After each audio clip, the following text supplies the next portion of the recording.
Hello and welcome. I'm honored to have you here today.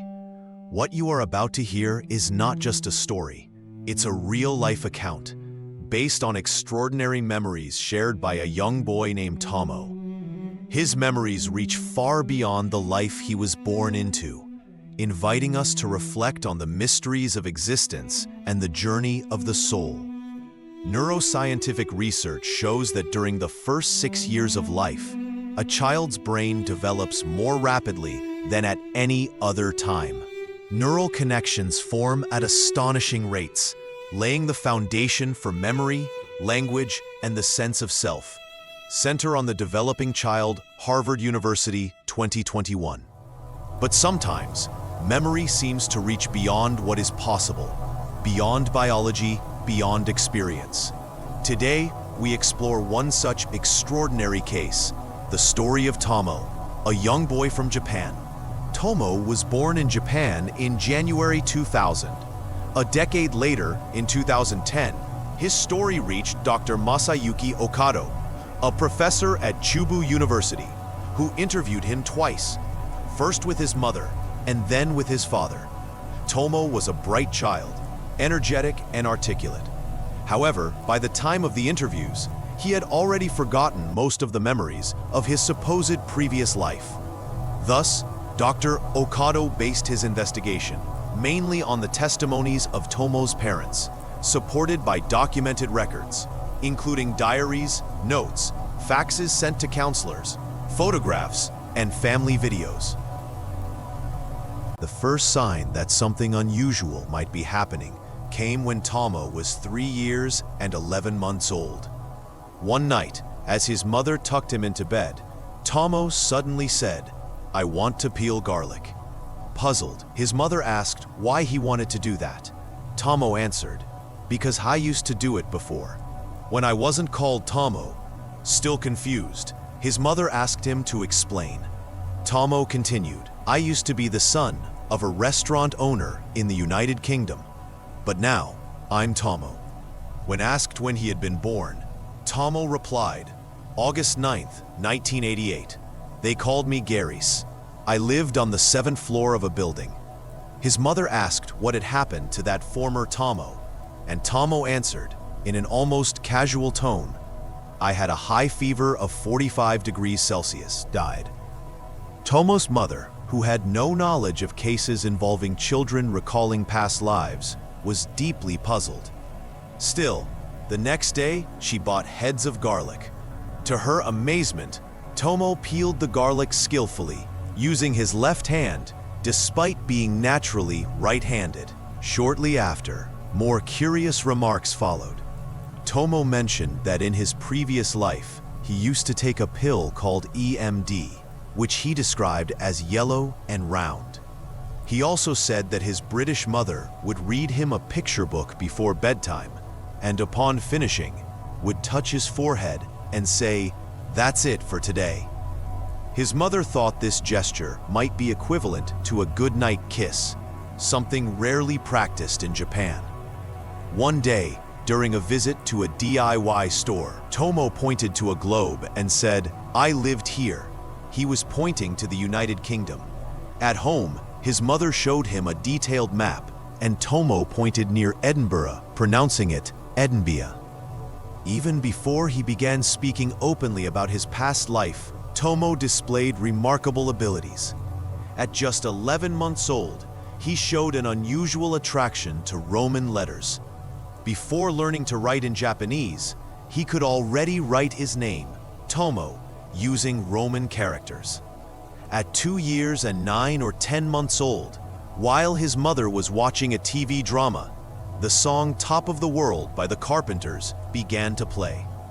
According to his mother, Tomo had never heard the song before, yet he sang along effortlessly, astonishing her. Between the ages of 4 and 5, Tomo revealed more detailed memories. He remembered a dog named John with golden yellow fur and upright ears. He insisted he attended a school, not a kindergarten. He spoke of a friend named Sweemanly. When speaking about his dog, he would affectionately say, "John, "John, my dear John." When he saw salmon roe, he would exclaim, "Gungu," possibly confusing it with gungo peas, a Caribbean food. Tomo claimed, "When the British Tomo died between October 24th and 25th, 1997, my British mother looked very worried. She said, 'Now there are only 5 of us.'" His mother asked if he had seen that, and Tomo replied, "Yes, they buried me." Other vivid memories included, the British Tomo owned a watch. His British mother often said, "I love you." He had a lot of hair on his legs. He bathed in milk. He called a wash basin, and often said pleasure in English. He also described taking a green medicinal liquid made from herbs, sometimes mixed with pineapple juice. He said that his older brother also used medicinal leaves and placed them on his forehead. Tomo shared more about his final days in the previous life.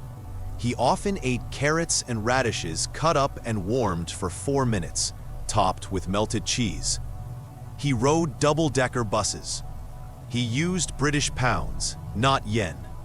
There was a shopping center across from their restaurant that sold Japanese soy sauce. Regarding his illness, initially, there were no available rooms at the hospital. Eventually, room number 4 on the 13th floor became available, and his family drove approximately 115 kilometers to get there. During his hospitalization, he received massage treatments involving powder dissolved in hot water, but the treatment was ineffective. He had a persistent high fever of 40 degrees Celsius. After surgery, he died. One day, while watching news of a train accident in Japan, Tomo said, "There was also a train accident in Southall, in the United Kingdom. I saw it on the news. They kept shouting, 'Accident, accident.' 2 trains crashed and there was a fire. 8 people died." Later, his father verified that indeed, the Southall rail crash had occurred in September 1997, just as Tomo described. Tomo also remembered his blood type was B. He was very physically weak. There were many things he wanted to do but couldn't. When his mother asked why he remembered so much, Tomo often cried and said, "I want to see my British mother." Tomo also spoke about the time after his death. He described being in a bright place, without cold or heat, where there was no need for food or bathing. He was accompanied by an elderly man. Together, they chose his current mother. Tomo even stated that he had brought with him the soul of his future younger brother, who had been a girl that died 12 minutes after him in the previous life. In 2008, his father took him to Edinburgh.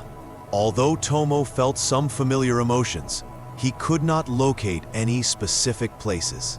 Nevertheless, the trip seemed to ease his longing. As he grew older, Tomo's memories faded. At 14 years old, during an interview, Tomo confessed, "I don't remember anything. I don't know why I said all those things." Later, he expressed a desire to study his brain to understand his experiences. However, his path eventually shifted. Today, Tomo is studying to become a meteorologist. Tomo's story invites us to look beyond ordinary memory, challenging us to consider the mysteries of consciousness, identity, and the possible journeys of the soul across time. This case was carefully investigated by Dr. Masayuki Ohkado, a professor at Chubu University in Japan, whose research focuses on children's memories of previous lives and extraordinary phenomena of consciousness. For those interested, I've included links to Dr. Ohkado's research and the scientific sources mentioned today in the description box below. The soul is not bound by time, nor by a single lifetime. It journeys, it remembers, it grows. Thank you for watching and for walking this path of wonder with me.